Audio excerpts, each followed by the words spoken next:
Shalom Daniel. Soyez bénis, partagez le direct.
Soyez bénis, que Dieu vous bénisse, que la grâce de Dieu soit sur vous.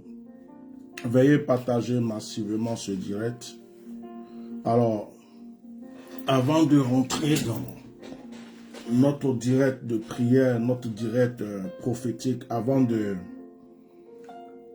rentrer dans la profondeur des choses, je voulais donc donner une révélation, une prophétie ici concernant la Côte d'Ivoire. Je vais être clair, mais je vais faire l'effort de ne pas rentrer dans des détails. Je vais être clair, mais je vais faire l'effort de ne pas rentrer dans les détails. Le but de cette révélation n'est pas politique. Le but de cette révélation n'est pas charnel et humaine. En fait, ce n'est pas quelque chose qui vient de moi.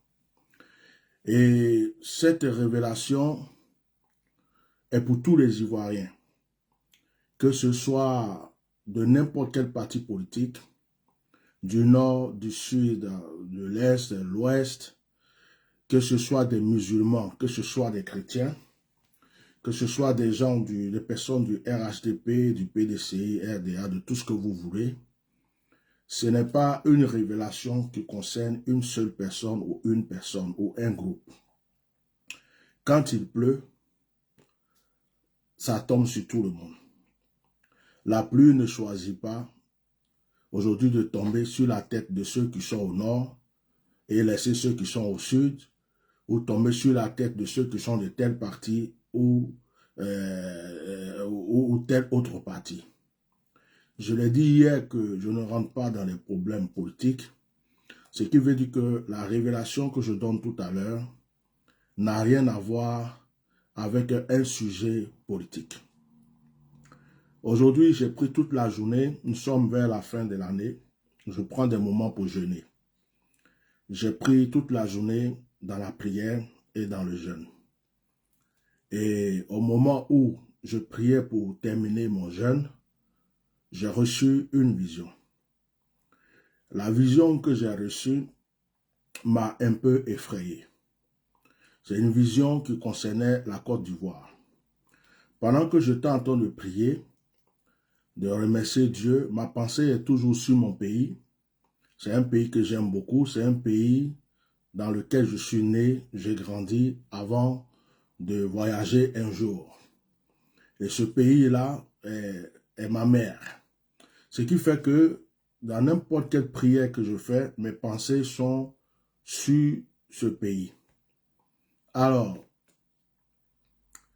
pendant que je priais pour terminer, comme on appelle, la prière de mon jeûne, pour pouvoir aller quand même boire un petit quelque chose, j'ai reçu une vision. Et ça m'a interpellé et ça m'a un peu, on va dire même effrayé. J'ai vu le ciel qui commençait à être sombre. Le ciel commençait à être sombre et ça commençait d'un côté.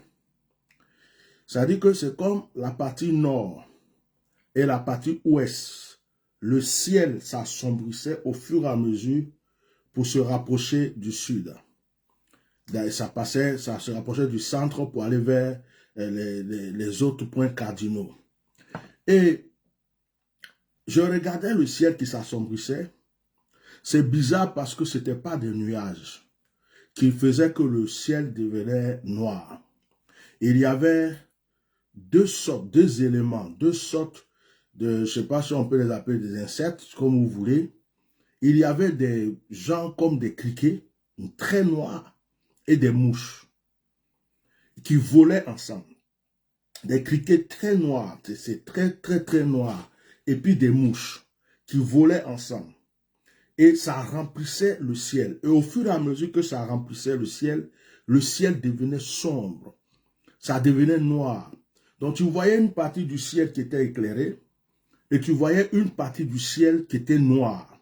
Et au fur et à mesure que ces groupes-là, comme on appelle, de criquets et de mouches avançaient dans le ciel, ça continuait à s'assombrir. Et j'entends le Seigneur me dire, les jours à venir de ce pays seront difficiles.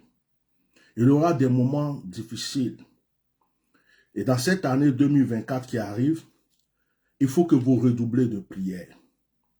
Si j'ai le courage de vous partager cela, c'est pour vous amener à prier. C'est pour vous amener à prier. Qu'on aime la Côte d'Ivoire ou pas, qu'on aime le pouvoir qui est en place ou pas, nous savons tous que nous avons un très beau pays. Et un Ivoirien qui aime son pays n'aimerait jamais qu'il y ait des problèmes, des choses qui vont détruire ces belles choses qui sont dans son pays. Donc, si tu aimes ton pays, les gens peuvent se disputer, les gens peuvent ne pas s'entendre, mais le pays reste le pays et le pays est pour tout le monde. N'importe qui viendra dans ce pays, n'importe qui sera président, n'importe qui sera quoi que ce soit, ne pourra jamais transporter le pays avec lui pour s'en aller. Il laissera ce pays-là, et ce pays sera toujours notre pays, le pays de nos enfants, le pays de nos petits-enfants. Alors si je donne cette révélation, c'est pour pousser tout le monde à prier. C'est pour pousser ceux qui savent jeûner à jeûner. Ceux qui savent prier, ceux qui aiment prier, qu'ils prient. Ceux qui ne savent pas prier, qu'ils commencent à prier, à apprendre à prier. Les jours, selon ce que j'ai vu et selon ce que j'ai reçu, les jours seront sombres. Et moi, j'ai posé la question à l'esprit. J'ai dit, mais est-ce que c'est pendant la canne? Parce que on dit qu'il y a la canne. Et il y a beaucoup de gens qui vont venir. Et l'esprit me dit, ces choses ne sont pas pour la canne. Car cette malédiction est prévue depuis fort longtemps. Cette malédiction est en train de courir vers son but. C'est quelque chose qui va arriver. C'est en train de courir vers son but. Et l'Esprit me dit, plusieurs fois, les autorités de ce pays, plusieurs fois, certaines personnes ont été prévenues pour pouvoir empêcher cela, mais ils n'ont pas pris au sérieux. Ils ont mis des prophètes en prison. Ils ont attaqué des hommes de Dieu qui leur révélaient que les situations seront difficiles. Ils ont envoyé balader toutes sortes de prophéties qui sont sorties pour leur dire que les jours seront difficiles. Même ceux qui parlent jamais de politique, étant prophètes, ont révélé que les jours à venir seront difficiles. Mais ils n'ont jamais pris cela, ils n'ont pas trouvé que c'était important. Ils ont compté sur leur force, ils ont compté sur leur pouvoir, ils ont compté sur leur stratégie, ils ont même fait comme Pharaon. Ils comptaient sur leur gloire, en croyant qu'ils sont plus puissants que Dieu. Or, ces jours sont préparés depuis longtemps et ces jours sont en train de s'approcher. Je dis, mais est-ce que c'est pendant la Cannes? Parce que on attend des étrangers, la Cannes, ceci, cela. Et l'Esprit me dit, ce n'est pas forcément pendant la Cannes. Ce n'est pas pendant, parce que les choses sont préparées. Ce n'est pas contre la Cannes. La Cannes pourra avoir lieu. La Cannes pourra bien se passer. Mais vers la fin de la Cannes, à la fin de la Cannes, après la Cannes, des choses extraordinaires risquent de se passer dans ce pays si les gens ne prennent pas des dispositions. Les dispositions à prendre, ce n'est pas les dispositions de l'armée. Les dispositions à prendre, ce n'est pas les dispositions de guerre pour dire oui, nous sommes prêts, nous avons des soldats, nous avons ceci ou cela. Ce que je reçois, c'est que certaines personnes qui sont au pouvoir doivent commencer rapidement à mettre l'eau dans leur vin et à valoriser et à proposer une sorte de dialogue avec eux et certaines personnes pour empêcher cela. Je répète, je ne dis pas le nom de quelqu'un, je suis dans un direct de prière, je ne suis pas venu pour parler des choses. Ceux qui sont au pouvoir, qui ont le droit de décision, le chef de l'État et tous ceux qui sont là au pouvoir, au lieu de compter sur les armes, de compter sur les soldats, de compter sur tout ce qu'ils mettent en place, il serait mieux de mettre de l'eau dans leur vin, de s'humilier, de favoriser un vrai dialogue entre eux et certaines personnes. C'est maintenant le moment.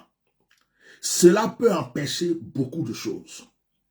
Mais s'ils maintiennent leur décision, ils maintiennent leur position, ils maintiennent leur état, ce qu'ils craignent risque d'arriver.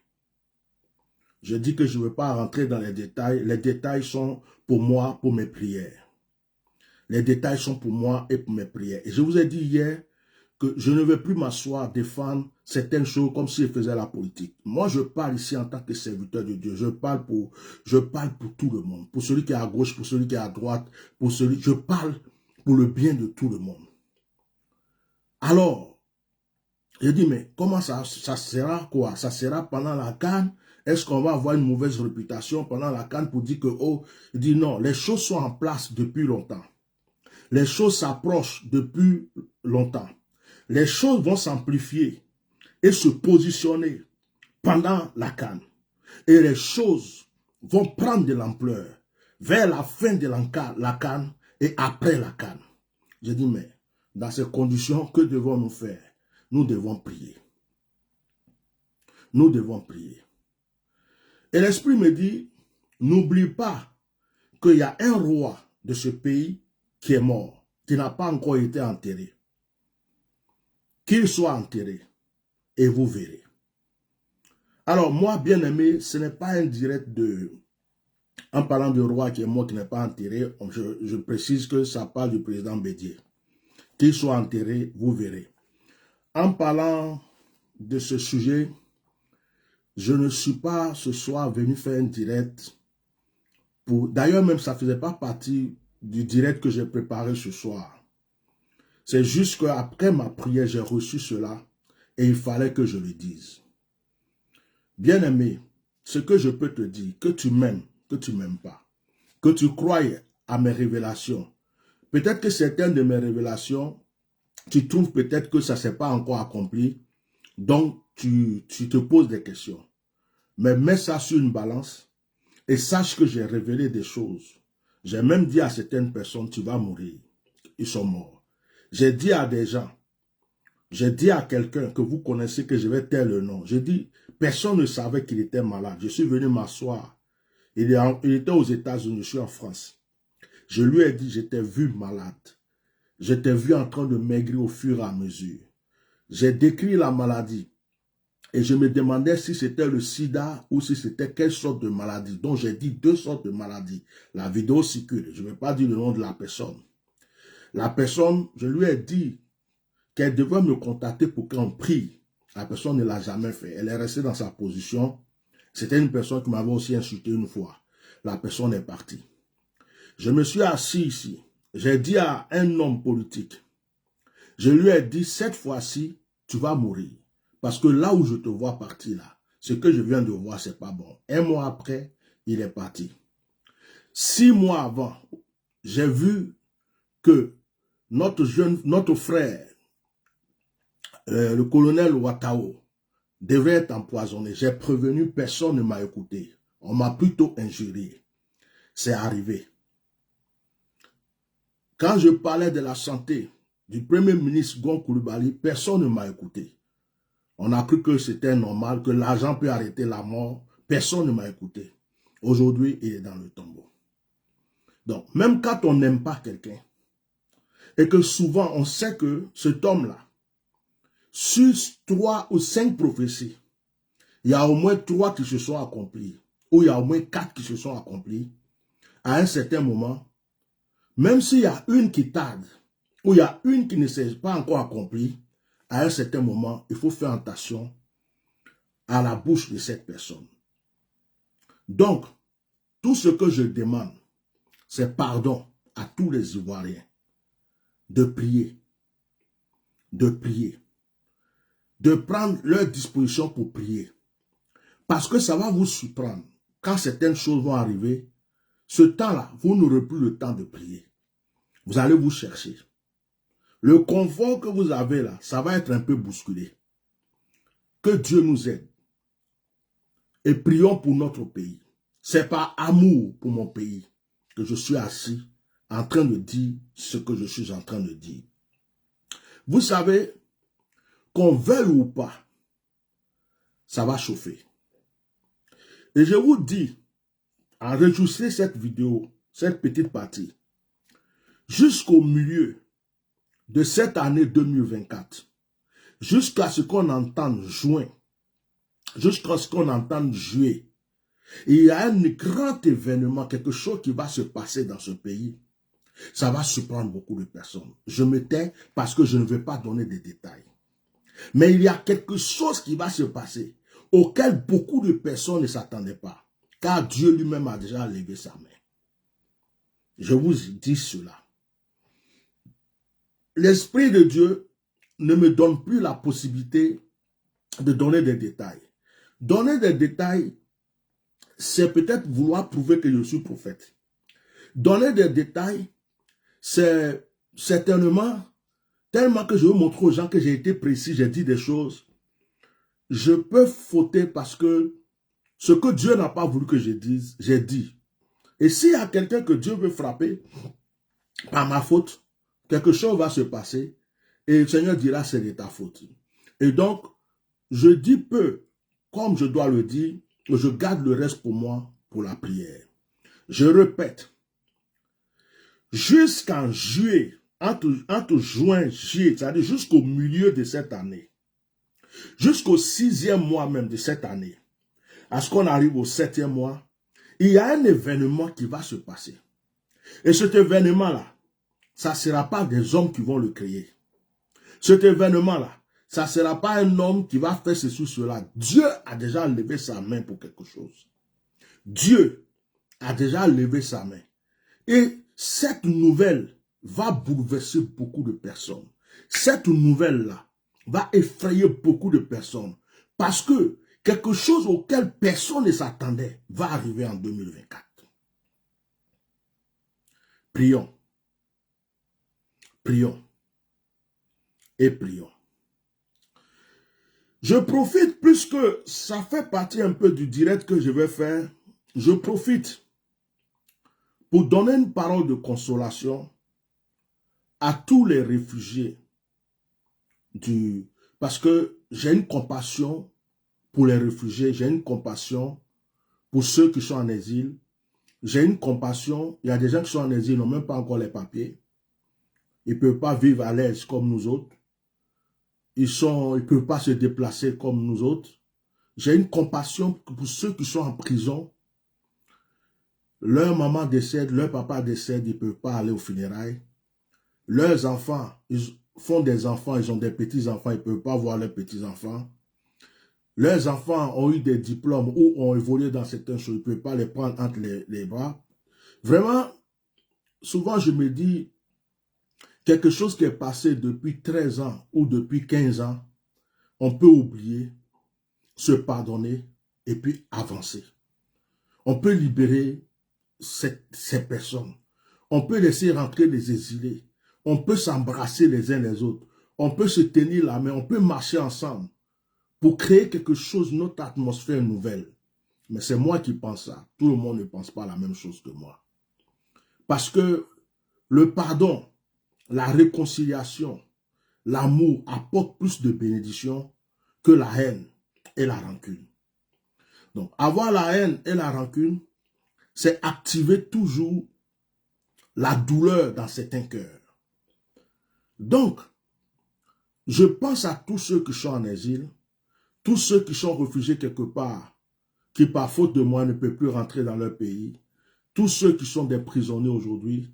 Je pense à nos jeunes frères qui sont dans des pays comme l'Algérie, le Maroc, la Tunisie, dans certains pays qui veulent absolument traverser la mer pour se rendre en Europe parce qu'ils ne peuvent plus retourner en arrière. Je pense à ceux qui sont en prison et qui ne font que prier pour que Dieu vienne à leur secours. Je pense à ceux qui sont en exil depuis plus de 10 ans, qui ne peuvent pas mettre leurs pieds dans leur pays pour voir leurs frères et sœurs, pour voir leur famille, pour voir leur terre natale. Je prie que Dieu vous console. Et j'ai une bonne nouvelle à vous annoncer. Croyez-moi, 2024 ne finira pas. Dieu vous ouvrira les portes. Vous avez été patient jusqu'à présent. Vous avez pleuré jusqu'à présent. Vous continuez de pleurer jusqu'à présent. Certains d'entre vous auraient voulu passer ces fêtes de fin d'année sur leur terre natale, mais ne peuvent pas. Je vous dis, 2024 ne finira pas avec votre douleur. Vous ne rentrerez pas en 2025 avec cette douleur. 2024 vous ouvrira une nouvelle porte.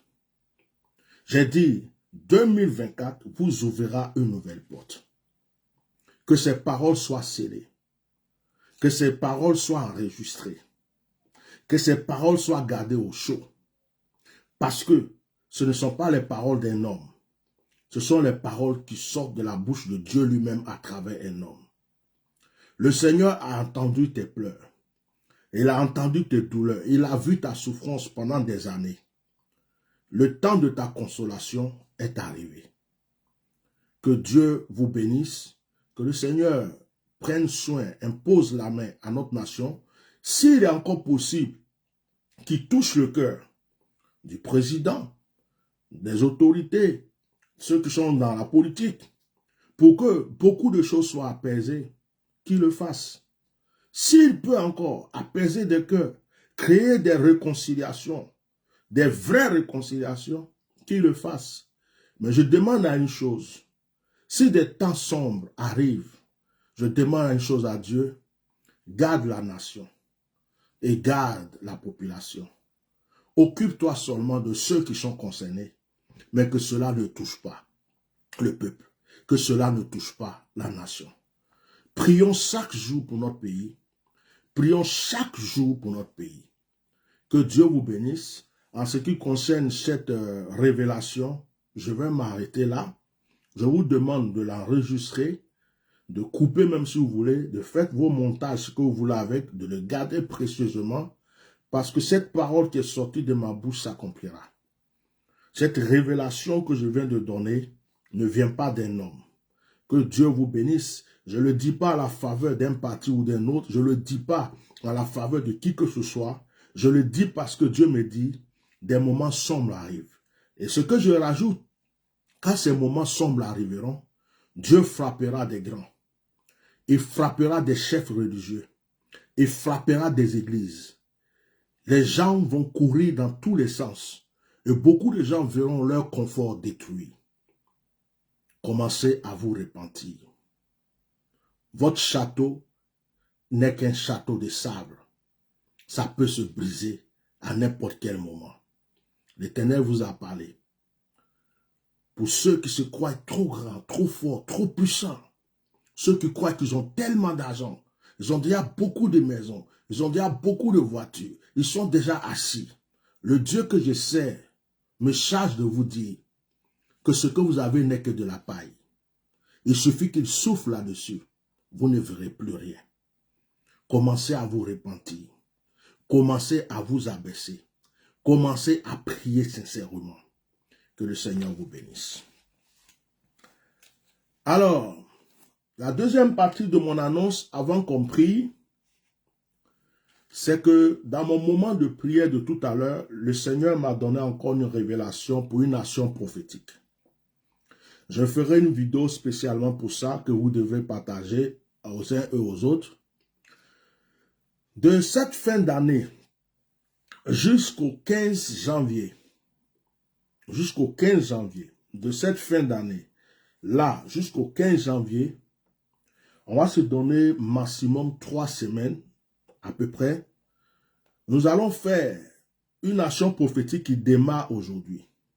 Dans n'importe quel pays du monde entier, il y a une animalerie, il y a une possibilité d'acheter ce qu'on appelle colombe dans un marché. La colombe, c'est un peu comme un pigeon blanc. Je te parle d'une colombe toute blanche. Une colombe, c'est blanc. Ou si tu veux, pour celui qui ne sait pas c'est quoi une colombe, c'est un pigeon tout blanc, tout blanc. Pas de tache noire, blanc. Ce que Dieu m'a révélé, j'étais en train de prier et je voyais une multitude de colombes envahir le ciel. J'ai dit, Seigneur, qu'est-ce que c'est? Il dit, tu as une action prophétique à faire. Pour cette fin d'année et la nouvelle année.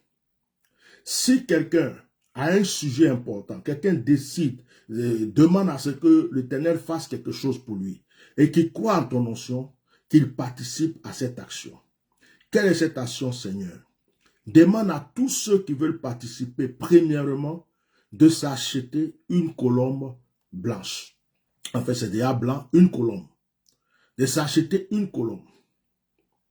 Alors, voici comment ça se passe. Premièrement, je vous donne le numéro de la secrétaire pour ceux qui ne l'ont pas. Ceux qui l'ont, écrivez ici, je vous le donne. Le numéro de la secrétaire, c'est plus 33 ou 0033 pour ceux qui sont à l'étranger. 6, 19, 6, je répète, plus 33 ou 0033 6 24 24 08 56 89. Alors pour ceux qui sont en France, c'est 06 24 08 56 89. La première des choses à faire, c'est de s'inscrire. Alors je vais écrire ça. Je vais écrire, puis je vais faire quelque chose aujourd'hui là. Voilà. Plus 33 6 24 08 89. Ok. Je vais faire quelque chose aujourd'hui pour voir si ça peut marcher. Parce que tout le monde va demander c'est quoi le numéro, c'est quoi le numéro. Alors, voilà le numéro. Plus 33 6 24 08. Ah, j'ai oublié. Vous voyez? J'ai oublié un numéro. Donc, je répète. Je vais bien l'écrire. Excusez-moi. Je vais bien l'écrire parce qu'il y a un numéro qui n'y est pas. On va faire encore plus 33 6 24 08. On a oublié le 56. 56 89. Voilà. Ça, c'est le secrétariat.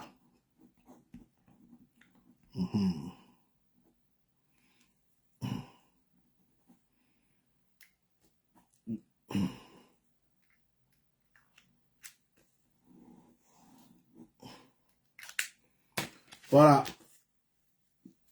Quelqu'un a écrit déjà. Vous voyez, plus 33 08 56 89.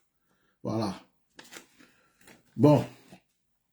Ce que vous devrez faire, c'est d'appeler. Vous appelez, vous vous inscrivez. Vous dites, je veux participer à l'opération 100%. C'est-à-dire, allons au voyant. C'est l'opération allons au voyant. J'aime appeler mes opérations de cette manière souvent. Donc, continuez à mettre les cœurs. Vous appelez, vous vous inscrivez au 6 24 08 56 89. Si vous avez mon numéro, vous pouvez m'envoyer un message. Je vais vous balancer vers la secrétaire aussi. Dans le cas contraire, allez sur ma page Facebook, regardez la photo d'accueil de ma page Facebook. Vous avez tous les numéros. Vous avez mon numéro WhatsApp. Vous avez le numéro WhatsApp de la secrétaire. Alors, vous appelez, vous vous inscrivez. On ne fait pas d'action prophétique sans bâtir d'hôtel. Alors, pour cette action, je ne demande pas une somme à quelqu'un. Mais, tout ce qui sera recueilli comme offrande, comme somme, ça sera pour bâtir un camp de prière. Ça sera pour en Afrique. Ça sera pour prendre un terrain, bâtir un camp de prière pour que des malades, des personnes viennent, qu'on prie pour eux, qu'ils soient délivrés, qu'ils soient guéris et tout ça. Voilà. Le Seigneur m'a déjà montré le pays. Donc, ça sera pour ça. Donc, moi, je ne donne pas de somme. Parce que si je te dis 100 euros, peut-être que Dieu t'a mis à cœur de donner 500 euros. Si je te dis 500 euros, peut-être que tu n'as pas, tu as seulement 50 euros ou tu as seulement 100 euros. Je ne donne pas de somme, mais on ne fait pas d'action prophétique sans bâtir d'hôtel. Alors, tu vois la secrétaire, tu fais ton inscription. Si tu peux, en même temps, bâtir ton hôtel, tu le bâtis. Si tu ne peux pas, que tu veux le faire plus tard, tu lui dis. Par contre, il faut que tu te trouves une colombe. Il faut que tu te trouves une colombe. Et quand tu trouveras la colombe, tu dois voir la secrétaire pour que tu rentres en contact avec moi et je vais te dire donc qu'est-ce que tu dois faire comme action prophétique avec la colombe. Ça ne sera pas fait, je ne vais pas venir donner l'action en public, c'est personnel. Tu comprends?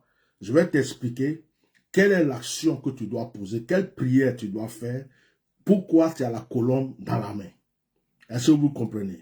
Et ça sera pour ton entrée en 2024. Que Dieu vous bénisse. Maintenant, nous allons prier ensemble.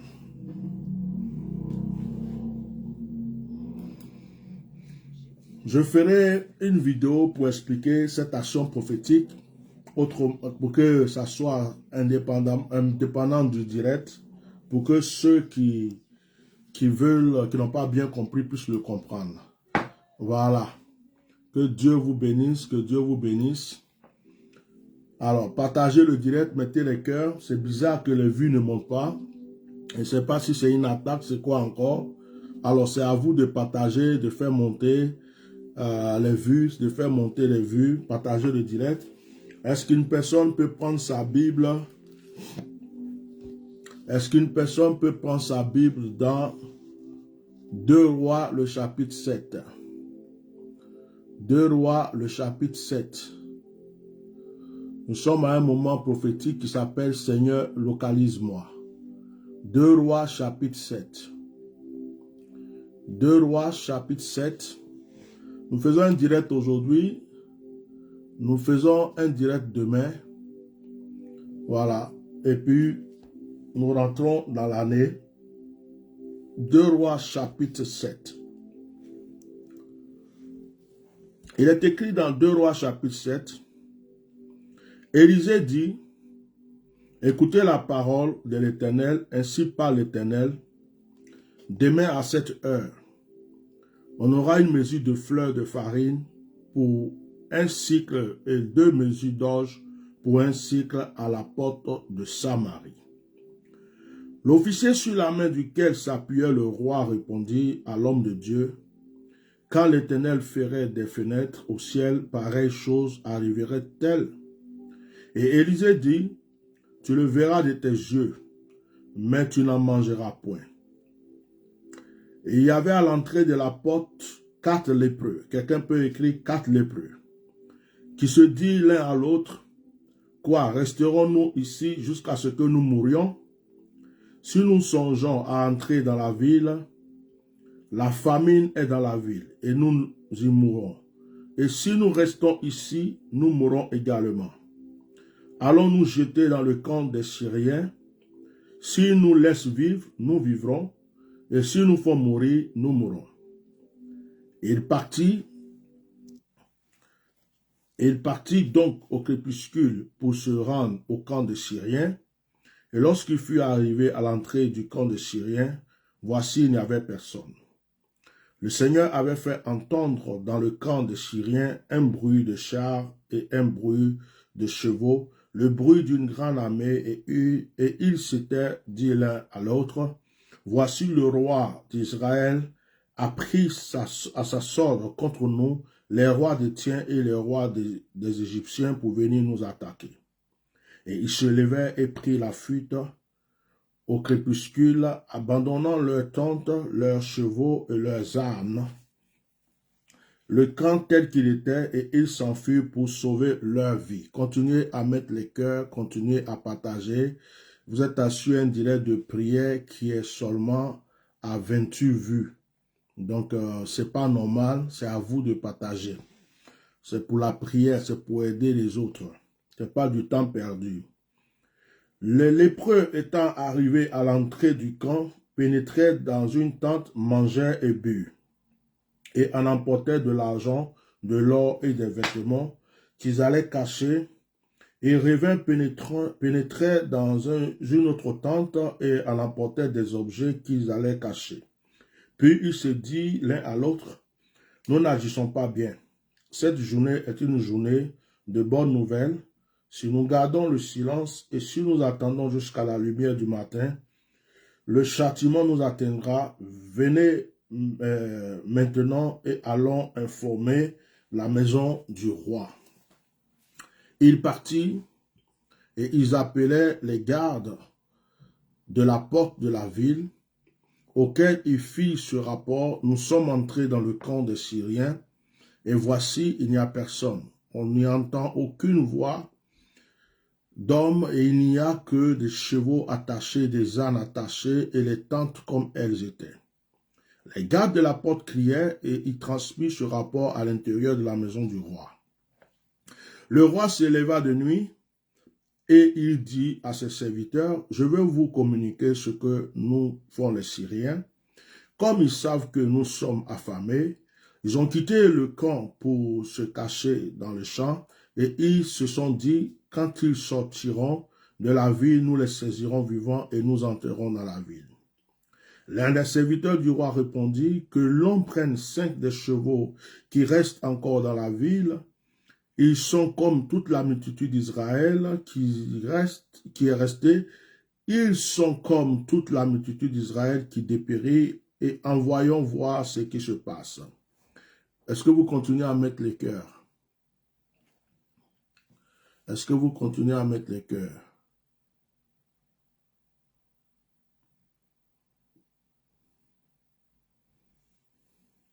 Est-ce que vous continuez à mettre les cœurs? Voilà. Mettez les cœurs. Je bloque juste un brouteur. D'accord? On prit 2 chars avec les chevaux, et le roi envoya des messagers sur les traces de l'armée des Syriens en disant, « Allez-y et voyez. » Ils allaient après eux jusqu'au Jourdain, et voici toute la route était pleine de vêtements et d'objets que les Syriens avaient jetés dans leur précipitation. Les messagers revinrent et le rapportèrent au roi. Je fais la lecture parce que je veux que vous compreniez. Le peuple sortit et pilla le camp des Syriens, et l'on eut une mesure de fleurs de farine pour un cycle et 2 mesures d'orge pour un cycle selon la parole de l'Éternel. Le roi remit la garde de la porte à l'officier sur la main duquel il s'appuyait, mais cet officier fut écrasé à la porte par le peuple. Il mourut selon la parole qu'avait prononcée l'homme de Dieu quand le roi était descendu vers lui. L'homme de Dieu avait dit alors au roi, on aura 2 mesures d'orge pour un cycle, une mesure de fleurs de farine pour un cycle demain à cette heure à la porte de Samarie. Et l'officier avait répondu à l'homme de Dieu, quand l'Éternel ferait des fenêtres au ciel, pareille chose arriverait-elle. Et Élisée avait dit, tu le verras de tes yeux, mais tu n'en mangeras point. C'est en effet ce qui arriva, il fut écrasé à la porte par le peuple et mourut. Que Dieu vous bénisse. J'ai fait une longue lecture, je n'ai pas l'habitude de le faire, mais aujourd'hui j'ai fait la longue lecture pour que tu puisses mieux comprendre, voilà, l'histoire. En fait, Israël était en guerre contre les Syriens et la Samarie était encerclée. Ce qui se passe, c'est que comme la ville était encerclée, les habitants de la ville ne pouvaient pas sortir. Ils ne pouvaient pas aller récolter, ils ne pouvaient pas aller vendre, ils ne pouvaient rien faire.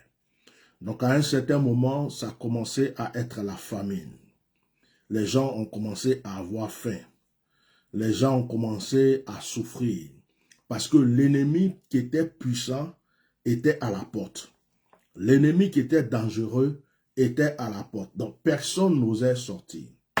Ils étaient tous cachés dans la ville. Alors, ceux qui ont déjà vu les films, les anciens films, les films comme les Gladiators, les films où, par exemple, il y avait un film là où Jérusalem a été attaqué. J'ai oublié le nom de ce film. Vous allez voir que quand on parle d'encercler une ville, ça ressemble à ce film-là dont j'ai oublié le nom. C'était un roi très puissant, un musulman qui est un chef d'armée très puissant qui était venu attaquer Jérusalem. En fin de compte, ils ont pu entrer à Jérusalem et tout. Vous voyez que c'était comme, les villes étaient à peu près comme un quartier et c'était encerclé. Ce n'est pas les grandes villes que vous voyez aujourd'hui. Voilà, il y avait une clôture autour. Vous voyez, quand on parle par exemple de Jéricho, on dit que Jéricho était entouré, il y avait les murs de Jéricho. Donc, les murs de Jéricho furent cassés d'abord avant que le peuple d'Israël ne puisse passer. Donc, c'était comme un grand quartier entouré par une clôture. Alors, quand tu rentres dans la ville, il y a une porte. On sait que quelqu'un est entré dans la ville. Et quand on ne veut pas que des gens rentrent, on ferme la porte de la ville. Donc, c'était comme ça. Alors, ils étaient tous encerclés.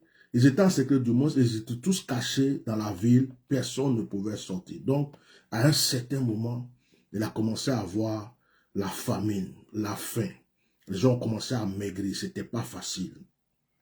C'est là que Dieu va utiliser son serviteur, le prophète Élisée. Et Élisée va venir leur dire, ne vous inquiétez pas. Il dit, demain, à cette heure, au moment où je prophétise là, demain à la même heure, les choses vont changer. En fait, vous allez avoir de la farine, vous allez avoir de l'huile à un petit prix, à rien du tout. Ça veut dire que tout va changer. Il aura de la nourriture à partir de demain. Et il y avait un garde qui était là, sur lequel le roi s'appuyait. En fait, c'est lui qui était le bras droit du roi. Il dit, oh, même s'il y avait des fenêtres au ciel, est-ce qu'une chose pareille peut arriver? Élisée lui a dit, bon, ça va arriver, mais toi, tu ne pourras pas en profiter. La parole d'un prophète est quelque chose qu'il faut se méfier. Parce que lorsqu'un prophète parle, lorsqu'un prophète déclare, même si la chose n'existait pas, la chose va exister. La prophétie d'un vrai prophète, celui qui a une bouche autorisée, peut créer ou retirer. Lorsque Élie a commandé que le feu descende, ça s'est accompli. Élie a dit qu'il ne va pas pleuvoir, la pluie n'est pas descendue. Ce n'est pas parce que Dieu ne voulait pas que la pluie tombe, mais parce que le prophète a dit la pluie ne vient pas. En fait, Dieu respecte les paroles qui sortent de la bouche d'un prophète. Dieu respecte. Parce qu'il a mandaté le prophète à parler de sa part. Là, je parle du vrai prophète. Sa bouche est consacrée. Lorsqu'il dit quelque chose, tu considères que c'est Dieu qui l'a dit. C'est pourquoi un prophète même, il lui est défendu de maudire. Il lui est défendu de dire des choses quand il est dans la colère. Parce que ça va arriver. Ça va arriver. Parce que la parole du prophète crée. Lorsque le Seigneur voulait faire revivre les eaux desséchées, Dieu a fait parler un prophète, Ézéchiel, et lui a dit de prophétiser. Il fallait qu'Ézéchiel prophétise d'abord avant que Dieu n'accomplisse ce que Dieu voulait faire. Vous voyez? Donc, la parole du prophète Élisée disait que demain à la même heure, la situation va changer. Demain à la même heure, la souffrance va disparaître. Demain à la même heure, les épreuves là, tu ne les verras plus. Mais il y avait quelqu'un qui était là qui ne croyait pas. Il y a beaucoup de personnes qui ne croient pas aux prophéties. Ils croient qu'il y a des choses que Dieu ne peut pas faire. Il y a des gens qui pensent que Dieu peut faire certaines choses et il y a certaines choses que Dieu ne peut pas faire. Lorsqu'une situation est très difficile, il y a des gens qui pensent que la situation est déjà trop difficile, que Dieu ne peut plus rien faire. C'est la même chose quand Lazare est mort et que Lazare était dans le tombeau. La sœur de Lazare est en train de dire à Jésus, il est déjà pourri, le corps sent mauvais, il n'y a plus rien à faire. Vous voyez, souvent, les gens ne comprennent pas qu'il n'y a pas d'impossibilité chez Dieu. Les gens ne comprennent pas souvent que ce qu'on croit qui n'est pas possible, ce qu'un homme ne peut pas faire, Dieu peut le faire. Il n'y avait personne dans ce peuple qui croyait que, dans ce peuple-là, il n'y avait personne qui croyait que le lendemain, il aurait de la nourriture. Mais le prophète, lui seul, est venu de la part de Dieu pour leur dire, ne vous inquiétez plus, à partir de demain, la nourriture va revenir. Mais il fallait avoir la foi pour croire ces genres de choses. Je vais m'arrêter là un instant pour dire à une personne, ce qui est impossible aux hommes est possible à Dieu. Lorsque les gens ne croient pas que ton histoire peut changer, Dieu, lui, sait que ton histoire va changer. Je ne sais pas comment je vais t'expliquer ça.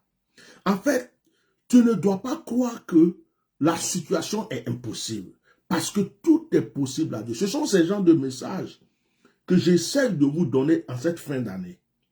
J'essaie de vous donner ces genres de messages pour dire à quelqu'un que même si la situation avait été difficile, c'est comme si on est en train de faire un programme dans ces temps-ci. C'est comme si pendant ces temps-ci, ces 3 jours que je suis en train de prendre avec vous, on est en train de faire un séminaire où je suis en train de vous faire comprendre qu'il n'y a rien qui est impossible à Dieu. Mes messages se ressemblent dans ces temps-ci, dans ces 3 jours, pour vous dire que ce qui est impossible aux hommes est possible à Dieu. Quelle que soit la situation, que ce soit dans le cadre de la maladie, que ce soit dans le cadre des finances, que ce soit dans le cadre de la vie maritale, que ce soit dans le cas de je ne sais quoi, quelle que soit la situation, je suis en train de te dire qu'il n'y a rien qui est impossible à Dieu. Lorsque le prophète est venu dire, ne vous inquiétez pas, demain la situation va changer. Le roi n'y croyait pas. Le garde qui était avec le roi n'y croyait pas. Et je suis sûr que beaucoup de personnes dans le peuple ne croyaient pas. Pourtant, c'était le prophète qui avait déclaré cette parole. Combien de fois une prophétie est sortie sur ta vie, mais à cause des épreuves, tu ne crois pas? Combien de fois une prophétie est sortie sur ta vie, mais à cause des problèmes, tu ne crois pas? Dieu bénisse ta vie, Mariam. Merci encore pour les étoiles. Tu es la seule personne qui, sur les directs, vient mettre les étoiles. Que Dieu bénisse ta destinée, qu'il bénisse ta vie. Et je vous apprends que cette sœur, elle est musulmane. Elle est musulmane, mais elle est toujours fidèle à mes prières. Elle est avec moi. Et regardez, c'est même pas une chrétienne, mais elle me bénit. Et non seulement les étoiles qu'elle met, c'est quelqu'un que chaque mois m'envoie quand même quelque chose pour boire de l'eau. Alors, je ne l'expose pas, mais je rends ce témoignage pour vous dire que cette personne-là que vous voyez, elle a vraiment, Dieu lui a montré quelque chose et elle a attaché à mon ministère. Que Dieu te bénisse, qu'il élève ta vie et qu'il t'apporte encore plus de grâce et de bénédiction. Alors, vous voyez, lorsque Élisée est venu dire que la situation va changer, les gens ne croyaient pas. Je suis en train de te dire que ta situation va changer. Il y a des gens qui te connaissent, qui vont dire c'est faux. Celle-là, sa situation ne peut jamais changer. Je suis en train de te dire que la situation pénible dans laquelle tu es va changer. J'ai prié fort aujourd'hui, j'étais devant le Seigneur. Et je priais jusqu'à mes larmes coulaient.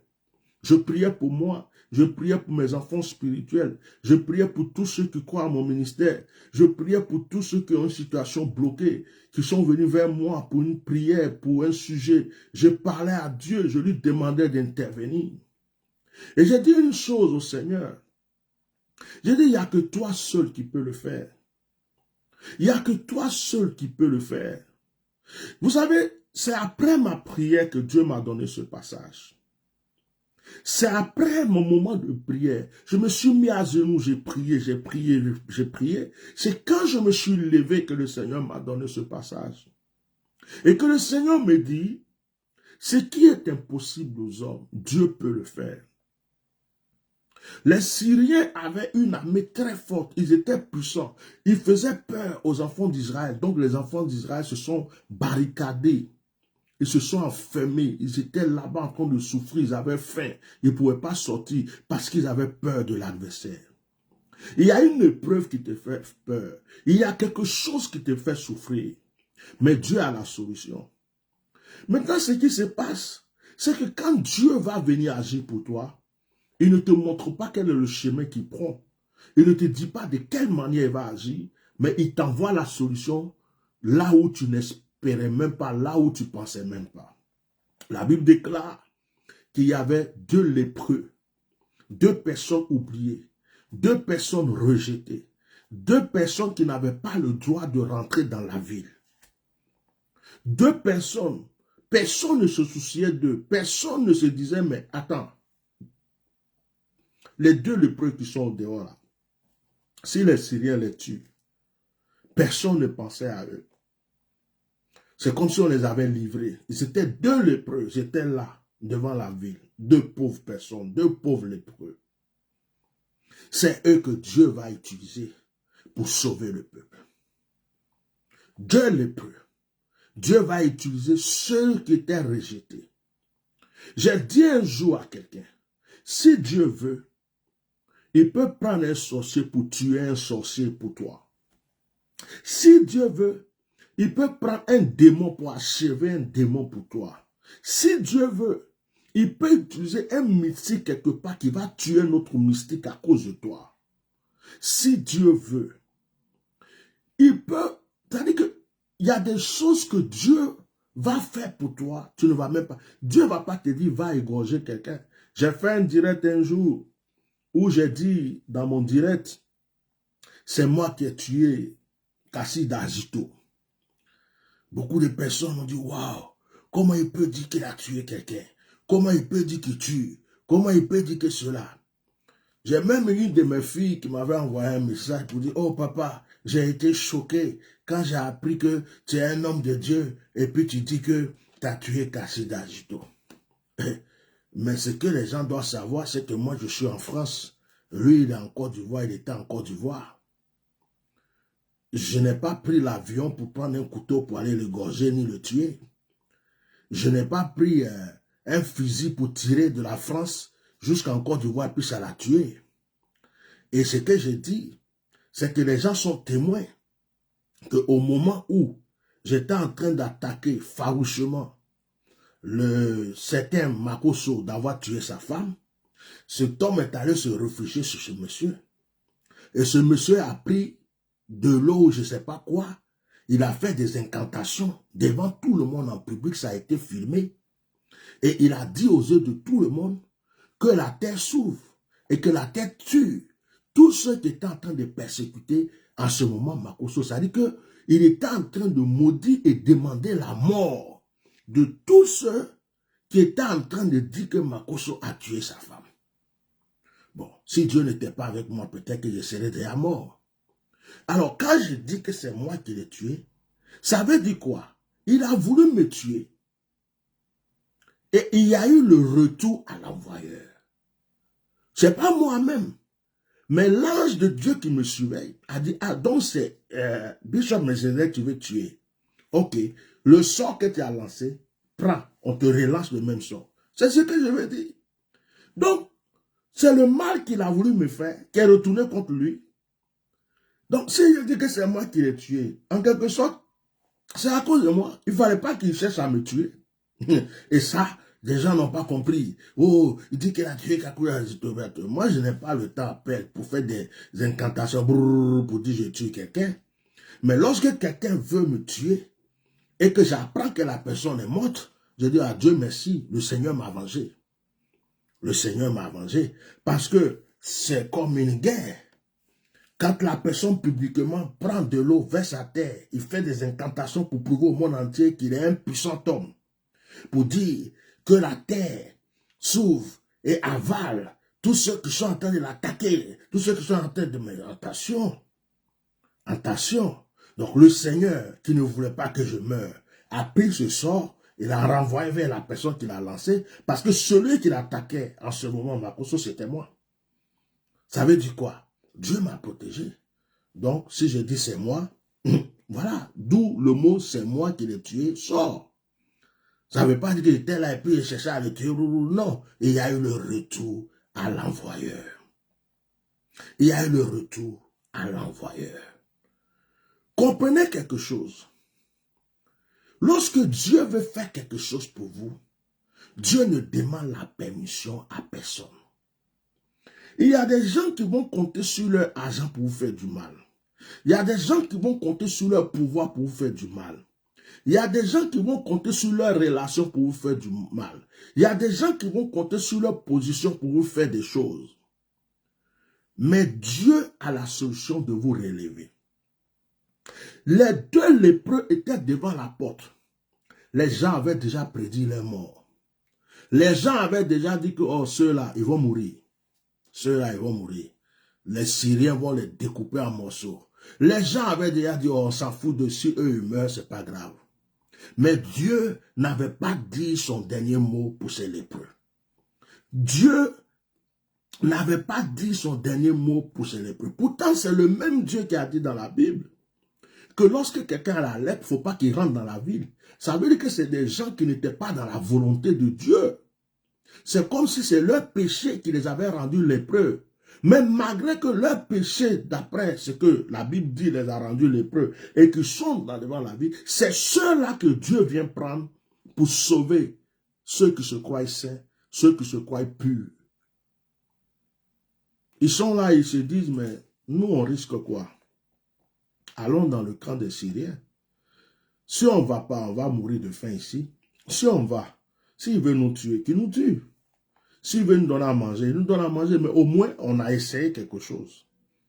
C'est là qu'ils se sont rendus dans le camp des Syriens. Ils arrivent, il n'y a personne. Or, auparavant, à cause de la prophétie d'Élisée, il y a eu un bruit de chars dans le camp, comme si une puissante armée était en train de venir. Or, ces Syriens savaient que Israël, la Samarie, n'avait pas cette puissante armée. C'était une armée céleste. Oh, je prophétise sur la vie de quelqu'un pour dire, qui t'a encerclé? Qui t'a attaché? Qui croit que tu es son esclave? Qui croit qu'il t'a déjà attaché comme un poulet pour te tuer? Qui croit qu'il t'a déjà attaché comme un mouton, comme un cabri pour t'achever? Qui croit qu'il t'a mis dans sa cage spirituelle? Il entendra un bruit. Il entendra un bruit.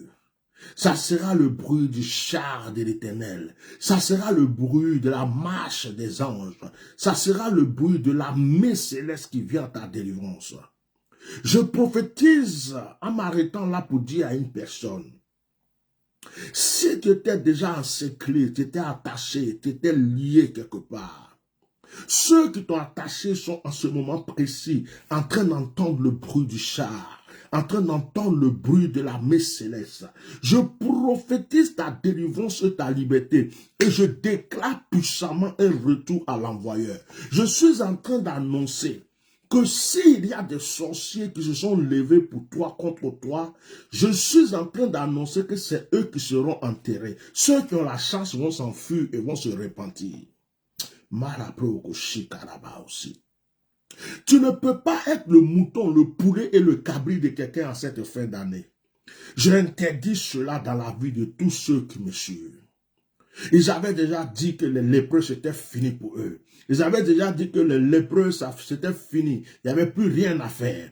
Mais Dieu n'avait pas encore dit son dernier mot pour les lépreux. Dieu n'avait pas encore dit son dernier mot pour la Samarie. Vous savez, quand les Syriens étaient dans le camp, les Syriens comptaient sur les chars. Les Syriens comptaient sur leur armée. Les Syriens ne savaient pas qu'ils allaient s'enfuir pour laisser tous les trésors à ce peuple qu'ils avaient encerclé. Il y a des gens qui ne savent pas qu'ils vont s'enfuir pour que tu aies la gloire. Il y a des gens qui ne savent pas qu'ils vont s'échapper pour que tu sois élevé. Il y a des gens qui ne savent pas qu'ils vont mourir pour que Dieu t'élève.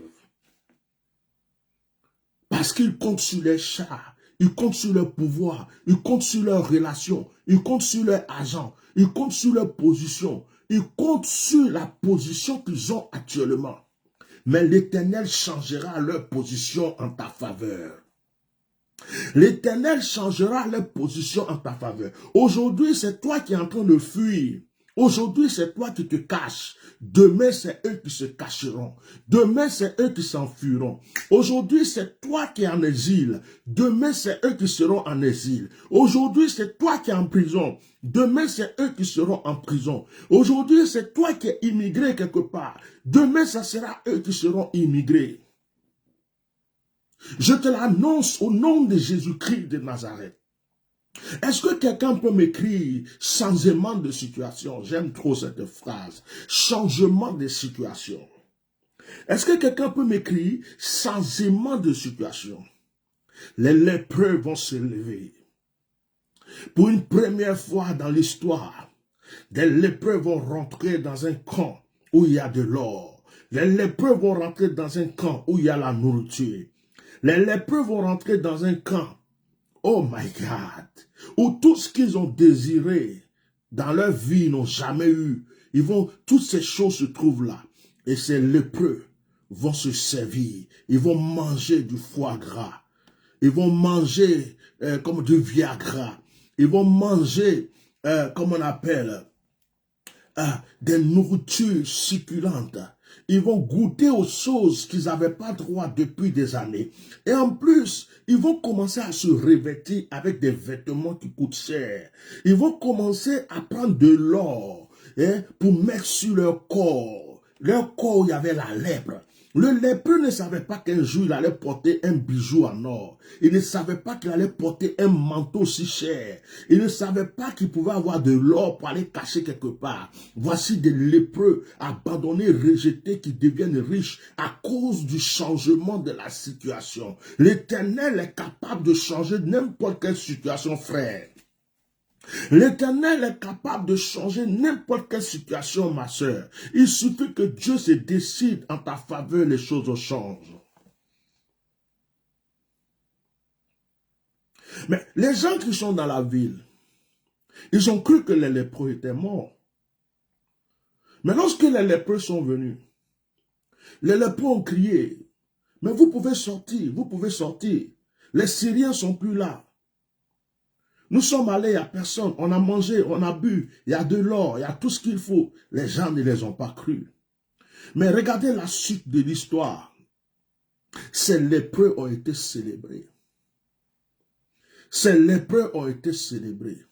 Je dis à une personne, je répète à une personne, ne crois jamais que tu es en retard. Lorsque les gens étaient dans la ville et que les lépreux étaient au dehors, avant qu'il y ait cette situation, les gens se disaient, oh, c'est lépreux là, ça pue. Oh, c'est lépreux, regarde, il ne s'est pas lavé depuis des années. Regarde comment il est. Il y en a qui passaient avec leur voiture, il y en a qui passaient avec leur moto, il y en a qui passaient, leurs enfants étaient bien habillés, bien propres. Ils disaient à leurs enfants, ne les touche pas, ce sont des lépreux, ils puent, ils sentent mauvais. Mais le jour que Dieu va décider de changer la situation des lépreux, ces personnes disent, ils vont redire, oh Dieu merci, ce sont ces lépreux qui nous ont sauvés. Et maintenant, quand on va voir ces lépreux avec les jolis bijoux, leurs jolis manteaux, on dira, oh, bonjour monsieur, bonjour, merci pour la dernière fois. Parce que c'est grâce à toi qu'on est en train de manger. C'est grâce à toi qu'on a compris qu'on n'allait pas mourir de faim. J'annonce à une personne. Le Seigneur peut te localiser dans n'importe quelle situation. Dis-moi amen. Le Seigneur peut te localiser dans n'importe quelle position. Dis-moi amen. Le Seigneur peut te localiser dans n'importe quelle situation. Dis-moi amen. Oh malabrakasha. Le Seigneur peut te localiser dans n'importe quelle occasion. Dans n'importe quelle situation, le Seigneur peut te localiser. Avec Dieu, rien n'est impossible. Et il n'est jamais tard. Tu as vu des gens jeter de l'argent, danser avec l'argent. Tu as vu des gens faire le fanfaron, se moquer de toi. Mais ce n'est pas la fin de l'histoire. Ça fait partie de ton histoire. Ça fait partie de l'histoire. Mais ce n'est pas la fin de l'histoire. La fin de l'histoire, est-ce que tu la connais? Tu ne sais pas. Peut-être que ces personnes viendront manger chez toi bientôt. Ces personnes viendront manger chez toi. Je crois que j'avais vu une vidéo où, je ne sais plus c'est dans quel pays, il y a un monsieur, un Ivoirien aussi, qui fait ce qu'on appelle, il faisait des travaillements sur les artistes. C'est-à-dire que quand les artistes arrivaient dans une boîte de nuit là, ils jettent l'argent. Il avait tellement d'argent. Oh là là, il jetait l'argent. Je ne sais pas qu'est-ce qui s'est passé. Apparemment, cette personne l'a connu. Il n'avait plus d'argent. Et il était obligé de travailler dans la boîte de nuit, bien dans le bar, dans ce lieu, où lui jetait l'argent comme un prince pour pouvoir survivre. Et cette vidéo m'a ému parce que c'est passé sur les réseaux sociaux. C'était les artistes, je crois, Yodé et Siro, qui ont lancé un appel pour que les gens ce jour-là fassent une petite offrande, une cotisation pour soutenir ce monsieur. Mais le jour, au moment où il faisait ces choses-là, si on lui disait, frère, la vie peut changer, est-ce qu'il allait croire? Je vais te dire une chose. Avec le Seigneur, toute situation peut changer. Tu peux tomber une fois, Dieu va te relever une fois. Tu peux tomber 2 fois, Dieu va te relever encore. Tu peux tomber 4 fois, Dieu va te relever. Tu peux même être au fond du trou. Quand tu cries, personne n'entend ta voix. Mais Dieu peut aller te chercher au fond du trou pour venir te faire asseoir à la table des rois. Quelqu'un peut écrire Seigneur, localise-moi. Tu peux écrire Seigneur, localise-moi. Que le Seigneur te localise dans la situation où tu es. Écoute-moi, les portes ne sont pas fermées. Les portes que tu crois qui sont fermées, c'est Dieu qui a la clé. C'est lui qui a la clé. Il te dit que c'est parce que ce n'est pas le moment que tu entres par là. Oh my God. Les portes ne sont pas fermées. C'est lui qui a la clé. Le diable n'a aucune clé te concernant entre ses mains. Tu m'entends? Satan n'a aucune clé te concernant entre ses mains. Si Satan vient te faire comprendre, te faire croire qu'il a une clé d'une porte quelconque qui te concerne entre ses mains, il te ment. C'est pour t'effrayer et il te ment. Le diable n'a aucune clé concernant ta vie, aucune clé concernant ton élévation, aucune clé concernant ta bénédiction, ta richesse et tout. Non. Le diable, ce qu'il se charge de faire, c'est de se mettre à côté de la porte et de t'effrayer. C'est de se mettre à côté de la porte et de te faire croire que c'est lui qui est le gardien de la porte. Il se met à côté de la porte pour te faire croire que c'est lui qui doit te soumettre à lui pour pouvoir rentrer là. Mais c'est faux. La clé de ton élévation est entre les mains du Seigneur. La clé de ta prospérité est entre les mains du Seigneur. La clé de ton miracle, la clé se trouve entre les mains du Seigneur. C'est lui qui a la clé. Mais s'il n'ouvre pas, c'est parce qu'il se dit, ce n'est pas encore l'heure. Le temps là, il y a un petit temps qui arrive, ce n'est pas encore arrivé. Et c'est lui qui ouvre. Et quand le temps de Dieu arrive pour t'ouvrir une porte, que tu sois au plus profond du trou, il va t'ouvrir cette porte. Il va te chercher au plus profond de ce trou pour venir te positionner devant la porte pour te dire rentre. Quand le temps de Dieu arrive pour t'ouvrir une porte, tu peux être dans une prison quelconque. Dieu, l'Éternel, cassera les portes de cette prison, te prendra entre ses mains, te fera sortir pour te faire asseoir et t'arrêter même devant la porte pour dire, écoute, c'est ouvert, rentre. C'est pourquoi de la misère, il peut t'amener à la richesse. C'est pourquoi de la maladie, il peut t'amener à la guérison et même encore à une longue vie. C'est pourquoi quand on dit que tu vas mourir d'une maladie, Dieu peut te guérir et te faire vivre encore des années et des années. Quand on est en train de dire, c'est là, on va tout faire pour qu'elle quitte son couple. Dieu dit, c'est maintenant que vous allez voir que ce couple va se renforcer. Quand ta belle-mère est en train de tout faire pour que tu perdes ton mari ou que tu perdes ta femme, Dieu dit, c'est maintenant qu'ils vont s'aimer. Je suis en train de prophétiser dans la vie d'une personne. Je suis en train de te dire que le Seigneur t'a localisé. Le Seigneur a vu le mur. Il a vu la main qui est devant. Il a vu comment est-ce que tu l'interpelles au plus profond de ton cœur. Et il a décidé d'agir. Ce n'est pas le Seigneur qui est contre toi. Ce sont des ennemis, des jaloux, des haineux, des gens qui ont vu ton étoile. Certains sont dans la famille. Certains sont proches de la famille. Certains sont des amis. Certains sont des collègues. Certains spirituellement t'ont simplement vu grand et ça les énerve. Mais le Seigneur me charge de te dire, si j'ai pu changer la vie des lépreux, ce n'est pas toi. Ce n'est pas toi. Ce n'est pas à toi que je ne peux faire cela.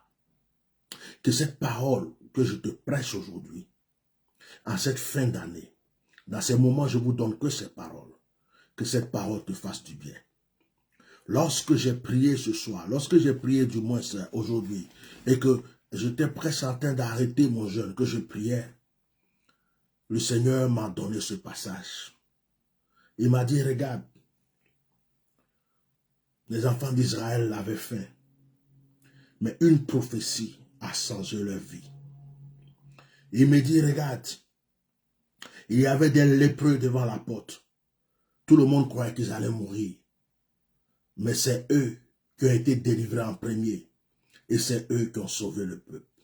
Il me dit, regarde, les Syriens croyaient qu'ils avaient déjà gagné. Mais quand j'ai intervenu, ils se sont échappés. Tes ennemis pensent qu'ils ont déjà gagné. Mais c'est parce que je n'ai pas encore intervenu. Il dit, regarde, les gens pensent que ça ne sera pas possible. Mais c'est parce qu'ils ne savent pas que je suis le Dieu à qui rien n'est impossible. Et c'est en cela que le Seigneur dit, prends courage. C'est en cela que le Seigneur dit, relève-toi. C'est en cela que le Seigneur dit, reprends la foi.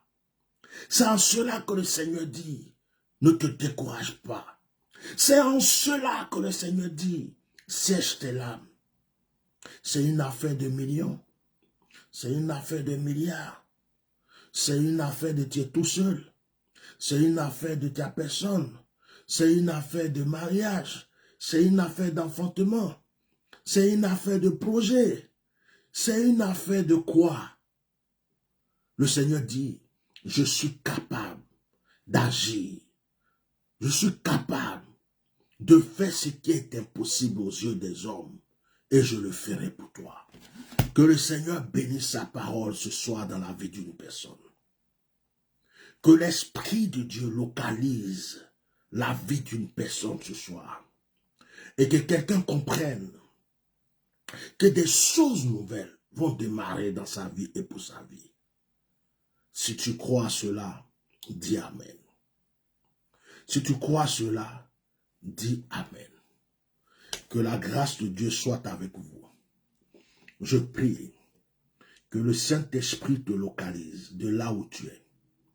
Si tu étais malade, reçois la guérison.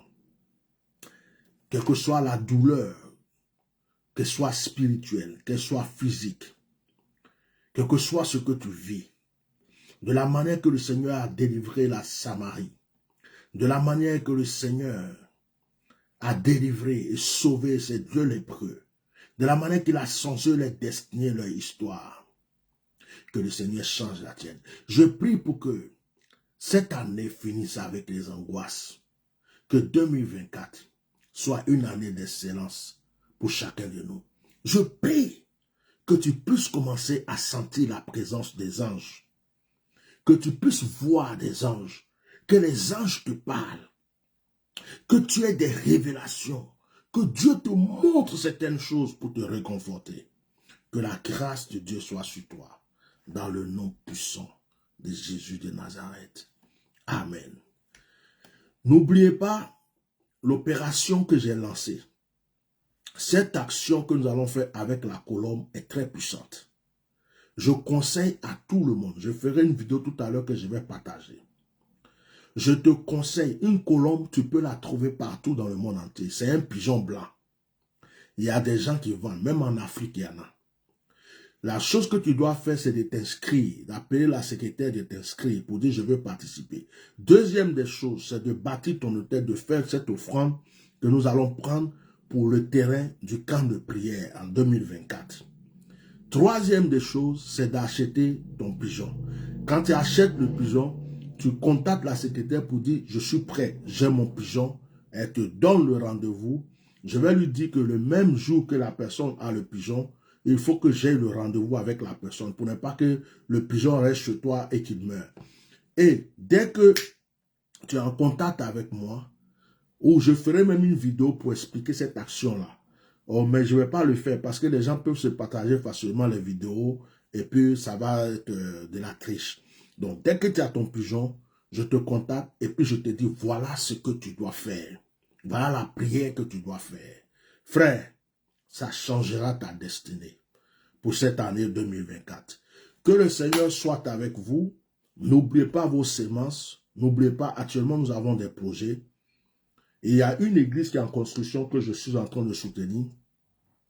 Et j'aimerais que des gens parlent avec le cœur pour qu'on puisse aider cette église à faire sa construction. Ils ont le terrain, on doit les aider à construire leur église. Il y a aussi un camp de prière qui doit être ouvert pour recevoir des malades mentaux, des gens qui ont des problèmes et tout. Et ça, c'est des projets qui sont très importants, plus profonds de mon cœur. Et ceux qui pensent vouloir participer, qu'ils le fassent.